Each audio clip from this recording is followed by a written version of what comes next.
Más de un mes con aislamiento social preventivo obligatorio, pero gracias a la tecnología y este medio quiero aprovechar para saludar a mis hermanos con la paz del Señor y a todas las personas que circunstancialmente están viendo o escuchando este video. Y con los mejores deseos y un saludo muy afectuoso. En el anterior video ya había reflexionado acerca de la necesidad de obedecer las disposiciones del gobierno nacional, provincial, municipal. También recordaba las profecías del profeta Isaías en el capítulo 26, donde nos manda Dios a que nos escondamos en nuestras casas cerradas las puertas. Yo observé en dos versiones bíblicas, en la Reina Valera dice hasta que pase la indignidad, y en la Latinoamérica, la que utiliza la Iglesia Católica, dice hasta que termine el cólera. Y el cólera en la lengua castellana tiene dos significados. El primero dice enfadado o enojado, y el segundo dice enfermedad grave, infecto contagioso. Entonces podemos pensar de que Dios puede estar enfadado por las múltiples ofensas a su santidad y los pecados horrendos que se cometen, pero es cierto que el coronavirus es una enfermedad grave, infecto contagioso.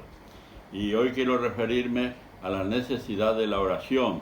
En los tiempos apostólicos había muchas iglesias, la mayoría en la zona del Asia Menor, de las cuales habían casi todas obedientes a la palabra de Dios. Algunas no tanto, pero el apóstol Pablo, mediante cartas, exhortaba y se corrigieron. Eso da un mensaje de que escuchando y obedeciendo la palabra de Dios podemos transitar la buena senda. Y el día de hoy quiero tomar una parte de la palabra de Dios en Efesios capítulo 1, Filipenses capítulo 1.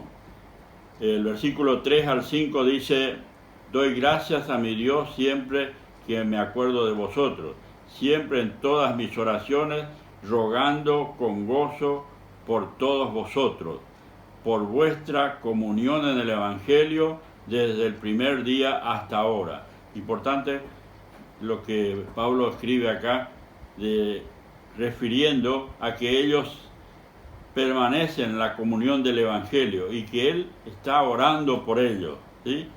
Él estaba en otro lugar. Y en una carta a otra iglesia, a los Colosenses, en el capítulo 1 dice: Pablo, apóstol de Jesucristo por la voluntad de Dios, y el hermano Timoteo, a los santos y fieles hermanos en Cristo Jesús que están en Colosas, ¿sí?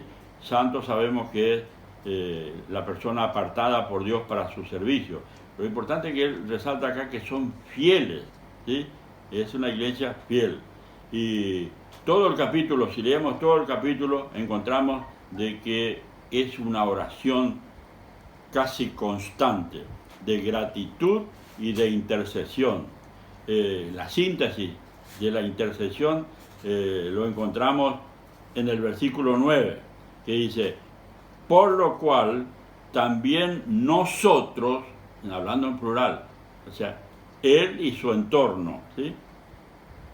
Desde el día que lo oímos, no cesamos de orar por vosotros y de pedir que seáis llenos del conocimiento de su voluntad en toda sabiduría e inteligencia espiritual. Un ruego a Dios por algo importantísimo: conocimiento, sabiduría e inteligencia. ¿Sí? Esto en estas cartas, pero el mismo Señor Jesucristo insta en varios pasajes a que hagamos oración. En el Evangelio de Mateo capítulo 5 versículo 44, el Señor manda a orar aún por los enemigos, por los que os ultrajan y aborrecen, ¿sí?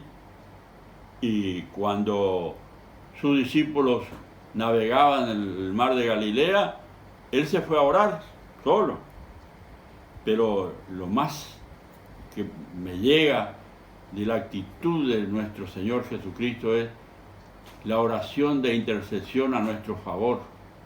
El capítulo 17 del Evangelio de San Juan, desde el versículo 1 hasta el versículo 26, que es el último, la oración intercesora de nuestro Señor Jesucristo. ¿Sí? Entonces, tenemos bien claro de la necesidad de la oración. Y hoy no podemos estar en el templo para participar del culto, de alabanza, de oración, meditación de la palabra y la oración. Pero los creyentes lo hacemos desde nuestros hogares, porque el hogar también es como una pequeña iglesia. Y entonces hay necesidad de orar. ¿Sí? Hay un versículo en la primera carta que Pablo escribe a Timoteo, en el capítulo 2, él refiere la necesidad de orar por todos los hombres, como especie, ¿verdad?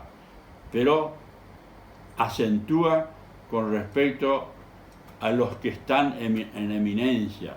Entonces quiere decir que hay necesidad de que oremos por el presidente, por el gobernador, por el intendente, por todos sus colaboradores, para que tengan sabiduría e inteligencia y ese conocimiento necesario humano. ¿Sí? Acá leímos de lo espiritual, pero eso por añadidura alcanza a la inteligencia, sabiduría y conocimiento humano.